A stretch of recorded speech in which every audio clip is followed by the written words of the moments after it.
Bem-vindo a mais um vídeo do Pais em Sintonia e hoje tem mais um tema super interessante que tenho certeza que vai te ajudar. Então, vamos pro vídeo. Ele acorda a noite toda, não sei mais o que fazer. Clique no link da descrição e tenha noites tranquilas. A fórmula do sono para bebês espera por você. Olá, bem-vindos a mais uma análise aprofundada aqui no País em Sintonia. Olá. Hoje, a gente vai mergulhar num tema fascinante, o início do desenvolvimento cognitivo infantil. Vamos focar bem nesse comecinho. Isso. A gente tem aqui uns guias de atividades, textos sobre educação infantil, marcos do desenvolvimento. Exato. E a ideia é entender o que é essa tal de cognição e por que esse processo todo começa tão cedo. Pois é, vamos tentar desvendar como essa base para todo o aprendizado que vem depois é construída, sabe? Usando essas fontes que a gente recebeu. Ótimo. Então, para começar, o que é exatamente cognição? A gente ouve muito essa palavra, mas, assim, de forma clara. Olha, de forma simples, cognição é o jeito como a nossa mente trabalha para conhecer o mundo. Como a gente adquire informação, processa, guarda na memória, usa para resolver um problema, para falar. Ah, entendi. Então não é só, decorar coisa para prova. É o pacote completo do pensamento. Exatamente. É pensar, aprender, lembrar, prestar atenção. É o nosso motor mental, digamos assim. Legal. E o que me chamou muita atenção nos materiais foi essa ênfase em como isso começa cedo. Muito antes da escola. Nossa, sim. É um processo super dinâmico e, olha, começa já na vida intrauterina. Tem pesquisa que um dos materiais cita. Sério? Dentro da barriga? Sim, mostrando que bebês, lá pela 20ª semana de gestação, já reagem a gostos diferentes no líquido amniótico. Isso já é uma forma, bem primitiva, mas é processamento sensorial, aprendizado. Que incrível! Isso já puxa o gancho para o desenvolvimento do cérebro, né? Os textos falam muito que os primeiros anos são cruciais. Por quê? O que acontece de tão especial no cérebro do bebê? Acontece muita coisa. É um período de desenvolvimento, explosivo. O cérebro tem uma capacidade fantástica, que a gente chama de plasticidade neural. Plasticidade quer dizer que ele é moldável. Exatamente. Super moldável pelas experiências. Pensa assim, novas conexões entre os neurônios, as sinapses, são formadas numa velocidade absurda. Outras conexões, as que são usadas, ficam mais fortes. E as que não são usadas? Essas são meio que podadas, eliminadas. É um processo chamado poda sináptica. O cérebro fica mais eficiente, sabe? E tem também a neurogênese, que é a formação de neurônios novos, que também está a todo vapor nessa fase. Entendi. Nossa. Então essa plasticidade toda significa que o que a criança vive, as experiências dela, realmente esculpem o cérebro. O ambiente, as relações, tudo isso influencia direto. Com certeza, influencia e muito. As fontes que a gente viu destacam basicamente 2 pilares. Primeiro, as estruturas do cérebro estarem funcionando direitinho. E segundo, os estímulos que vêm no ambiente. E que tipo de estímulo? Um ambiente que seja seguro, sabe? Previsível e rico em interações afetivas de qualidade. Quando o pai, a mãe, o cuidador responde ao choro, conversa com o bebê, canta, lê uma história, olha no olho. Aquela conexão, né? É essa conexão. Isso cria um vínculo seguro. E não é só bonitinho. Isso tem um impacto biológico real. Ajuda a regular o estresse da criança e literalmente constrói uma arquitetura cerebral mais forte, mais preparada para aprender. O afeto é fundamental. Faz todo sentido. E isso me leva a outro ponto que apareceu bastante nos materiais. O brincar. Parece que é muito mais do que só diversão. Ah, sem dúvida nenhuma. O brincar é o jeito da criança trabalhar. É como ela aprende sobre o mundo, sobre ela mesma. Especialmente o brincar livre, sabe? Aquele que não é o adulto mandando fazer isso ou aquilo o tempo todo. O brincar por brincar mesmo. Isso. Quando a criança brinca, ela está explorando, está testando ideias, resolvendo pequenos problemas, negociando com outras crianças se estiver junto, usando a imaginação. E isso desenvolve que tipo de habilidade na prática? Várias. Fortalece a criatividade, a linguagem, as habilidades sociais e uma coisa super importante, as funções executivas. Funções executivas. O que seria isso? Pensa no centro de controle do cérebro. São elas que ajudam a gente a planejar, a focar a atenção, a guardar informações na memória para usar logo em seguida, a controlar os impulsos. Entendi. Tipo, a base para conseguir se organizar e aprender depois. Exato. E atividades que parecem super simples, tipo empilhar blocos, brincar de faz de conta ou até aquele cadê achou com o bebê, tudo isso está, na verdade, exercitando essas habilidades cognitivas essenciais. E demais.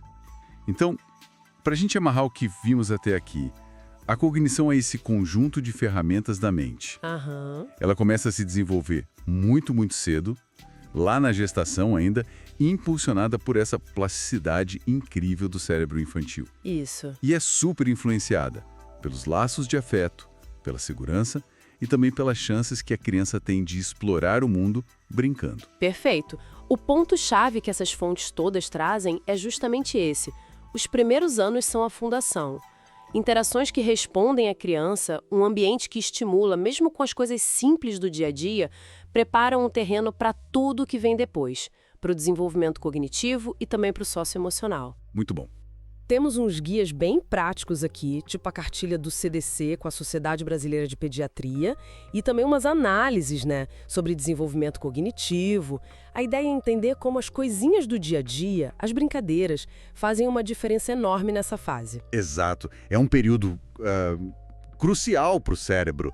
A tal da plasticidade está a mil, né? E as experiências que o bebê vive, elas realmente vão moldando as conexões ali. Uhum. Como uma das fontes até comentou, não basta ter, digamos, a estrutura cerebral pronta. Os estímulos que vêm de fora, do ambiente, são assim fundamentais. O que rola nesses primeiros meses ecoa lá na frente. E tudo começa super cedo, com os sentidos, os movimentos. A cartilha mesmo aponta marcos já com 2 meses. O bebê se acalma com vozes familiares, reage a um som mais alto, olha para os rostos. Exato. Parece pouco, mas já é o cérebro processando o mundo. E o corpo também, Tentar sustentar a cabeça um pouquinho de bruços, agitar os bracinhos, as perninhas. Sim, essa é a base sensorial e motora se formando.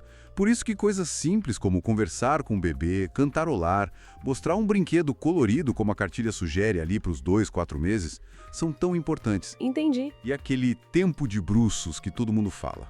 Supervisionado, claro. Não é só para o pescocinho ficar forte, não. Dá uma outra visão do mundo para ele. E a exploração com a boca. Levar a mãozinha, o objeto à boca. Isso é aprender com o tato, Nossa, é verdade. E, bom, além dos sentidos e movimentos, a interação é outra coisa super importante, imagino. Mesmo sem palavras ainda. Fundamental. Com 2 meses já tem aquele sorriso social, Que ele devolve o sorriso, os sonzinhos, tipo agu. Aos 4 meses, as risadinhas, já vira a cabeça para procurar de onde vem a voz. É a dança da comunicação começando. O que a cartilha chama de troca de turnos, sabe? Responder aos sons do bebê, mesmo que seja só um agu. Validar aquilo já ensina a base do diálogo. Ah, que interessante. Olhar nos olhos, conversar enquanto troca a fralda, sabe?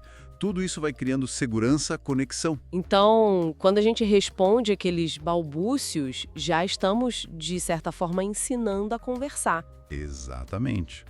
É isso.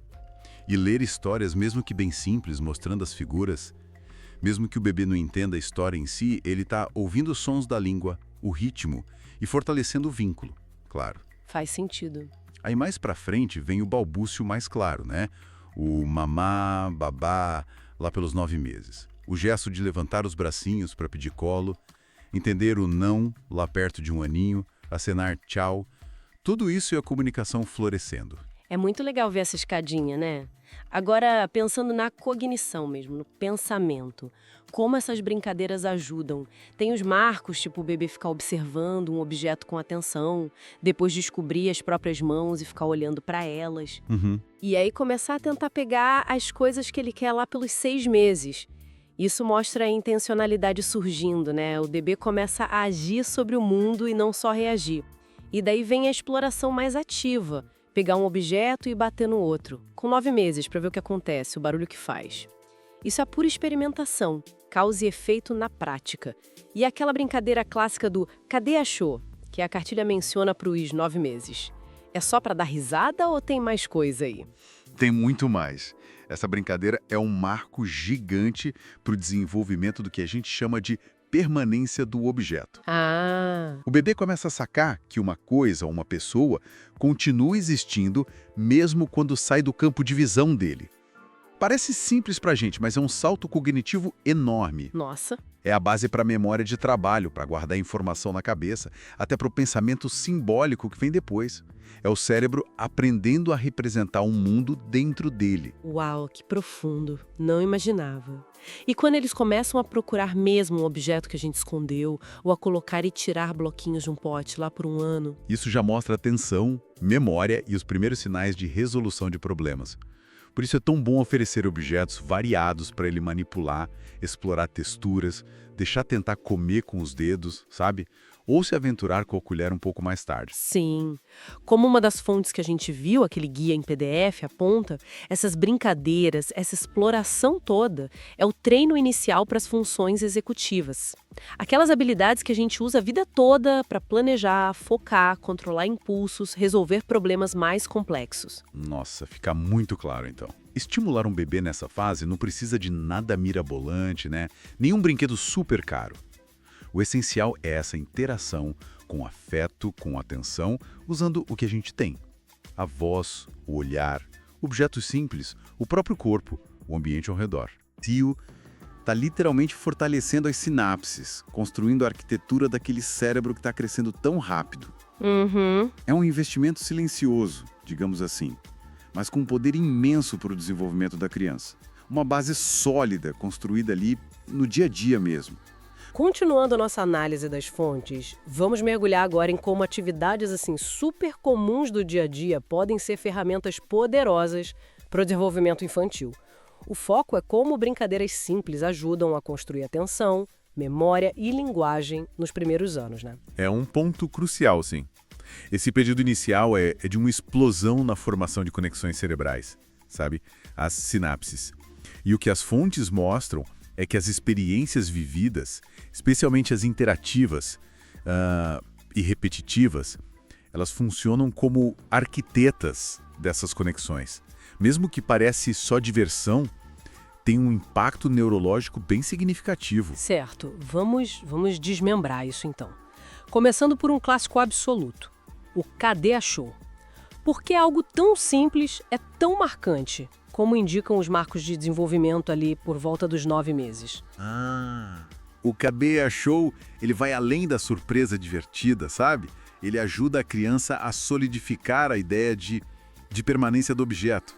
Aquilo de que as coisas e pessoas continuam existindo mesmo quando somem do campo de visão. Pode parecer básico, mas essa compreensão é um pilar para a segurança emocional, ajudando a lidar com a ansiedade de separação, por exemplo. Ah, faz sentido. É a criança aprendendo de forma lúdica que quem some volta, né? Entendi. E aquelas atividades de causa e efeito, tipo bater um brinquedo no outro, que os materiais citam lá para os 9 meses, ou mais tarde apertar um botão para uma música tocar, um marco mais perto dos 2 anos. Qual o clique que acontece ali na cabecinha dela? Olha, ali é a descoberta do poder de agência. Minhas ações causam reações no mundo. É isso. Desde bater objetos até operar um brinquedo mais complexo. A criança está, testando hipóteses, aprendendo a relação fundamental de se eu fizer X, acontece Y. É a sementinha do raciocínio lógico e da capacidade de resolver problemas no futuro. Legal. E empilhar ou encaixar coisas, como colocar blocos num pote aos 12 meses ou fazer uma pequena torre aos 15, como as fontes indicam. O que está sendo construído ali, além da torre em si? Puxa, muita coisa. Habilidades motoras finas, coordenação olho-mão, noção espacial e, super importante, a resolução de problemas na prática. Como fazer a torre não cair? É tentativa e erro puro. E a repetição aqui é fundamental. É a tal da plasticidade cerebral em ação. O cérebro se religando, sabe? Fortalecendo as vias neurais usadas naquela tarefa. Pense nisso como uma musculação para os circuitos cerebrais da memória e do planejamento motor. Agora, falando em circuitos e a linguagem, os materiais destacam muito a leitura interativa, músicas com gestos, contar histórias. Qual o impacto real disso tudo? É tão grande assim? É imenso. Ler junto, sabe? Não apenas ler para a criança, mas apontando figuras, fazendo perguntas, uma habilidade que a gente espera ver ali pelos 2 anos, conecta palavras a imagens e conceitos. Cantar músicas com gestos, como sugerido para os 15 meses, associa palavras a ações, o que reforça bastante a memória. Isso tudo expande o vocabulário, a compreensão narrativa e, crucialmente, fortalece o vínculo afetivo. Ah, o vínculo. Sim, que torna um aprendizado mais seguro e eficaz, né? Com certeza. E o universo do faz de conta, fingir que dá comida para boneca lá pelos 18 meses, ou imitar os adultos varrendo, algo visto dos 2 aos 3 meses, isso parece pura imaginação, mas tem mais coisa aí, né? Ah, tem sim. É um campo de treino incrível. O faz de conta desenvolve a criatividade, claro, mas também a linguagem, à medida que a criança narra ou cria diálogos. Trabalha a empatia ao se colocar no lugar do outro, mesmo que seja uma boneca, né? E estimula o que a gente chama de flexibilidade cognitiva, a habilidade mental de trocar de chapéu, de pensar de forma adaptável. Flexibilidade cognitiva. Exato. Essencial para funções executivas mais complexas lá na frente. É quase como um ensaio para a vida social e cognitiva. Entendi. Então, juntando tudo isso, parece que a forma como essas atividades são oferecidas no dia a dia importa muito. A estrutura ajuda. Ter uma rotina. Definitivamente. A consistência traz segurança. As fontes, inclusive os guias de desenvolvimento e materiais sobre educação infantil, ressaltam demais a importância das rotinas para dormir, comer, brincar. Essa previsibilidade ajuda o cérebro em desenvolvimento a organizar informações e expectativas, sabe? E a repetição, tanto nas rotinas quanto nas brincadeiras, não é monotonia, é consolidação. É como o cérebro salva o aprendizado. Então, para resumir essa parte, as interações lúdicas e afetuosas do cotidiano, desde um simples cadê, achou, até inventar histórias, são blocos de construção essenciais para atenção, memória e linguagem. É isso. Perfeito. É essa combinação rica e consistente de estímulos oferecida num ambiente seguro e responsivo que realmente nutre o desenvolvimento cognitivo nesses anos formativos.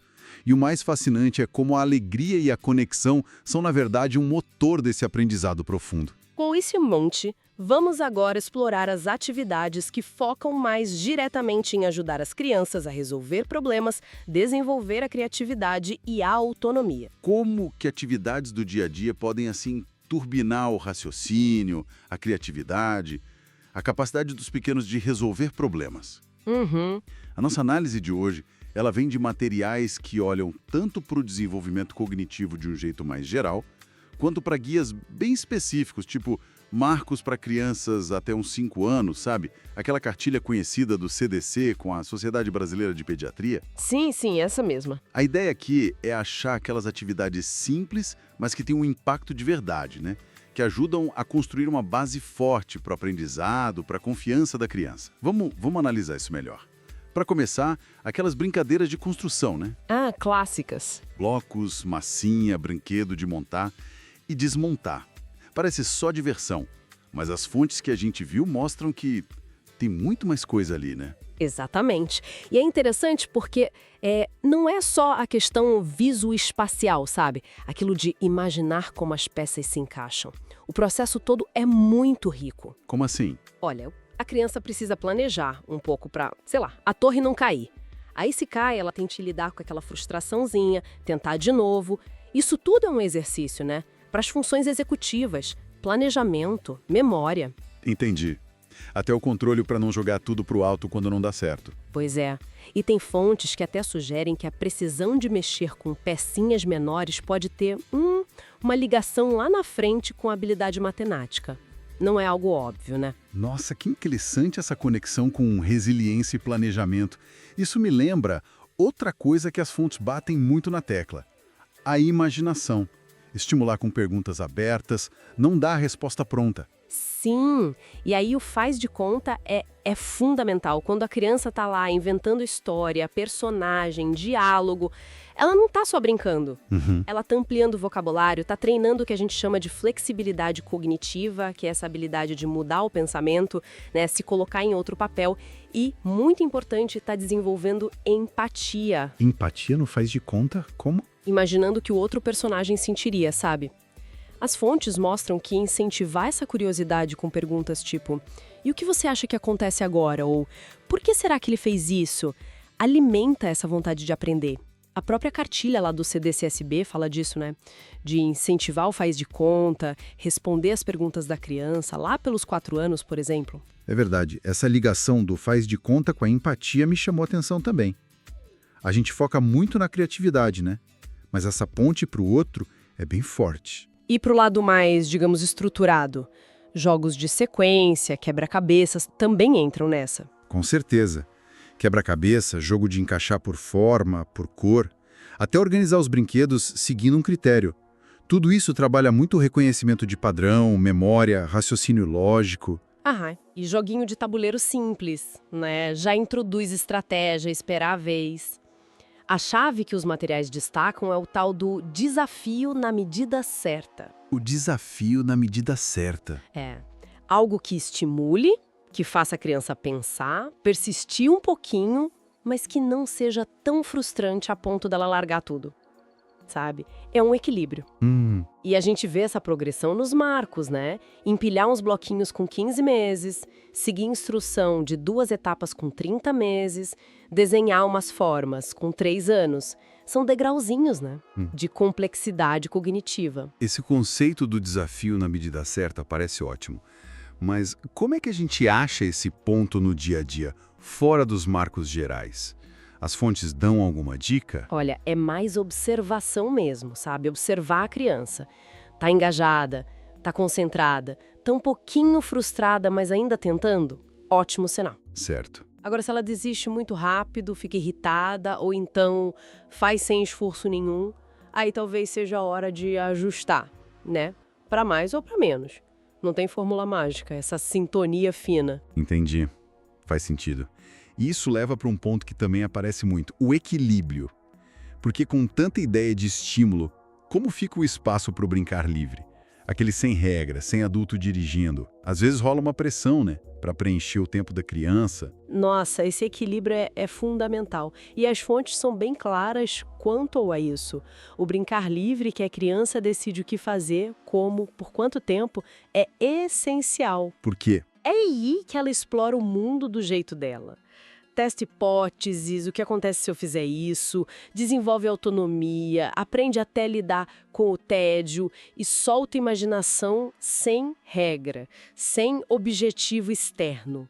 A estimulação que a gente direciona é importante, claro, para introduzir coisas novas. Mas a exploração livre é onde a criança junta tudo isso, sabe? Constrói o entendimento dela. Uma coisa complementa a outra. Perfeito. Então, o que fica claro é que um cardápio variado de experiências, né? Construir, imaginar, seguir umas regras simples em jogos e ter tempo para explorar sozinho.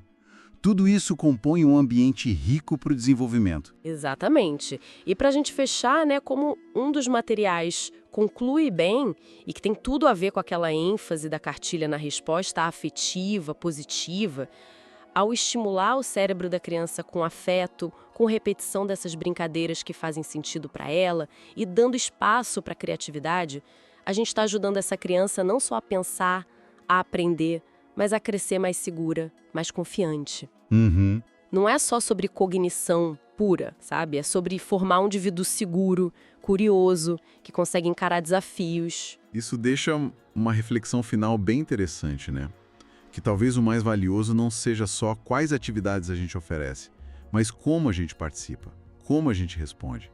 Observar com atenção como a criança enfrenta um desafio, mesmo que não consiga de primeira, sabe? Validar o esforço dela, o processo. Isso pode ser tão nutritivo, ou até mais do que a atividade em si. É a qualidade dessa interação que parece fazer toda a diferença no fim das contas.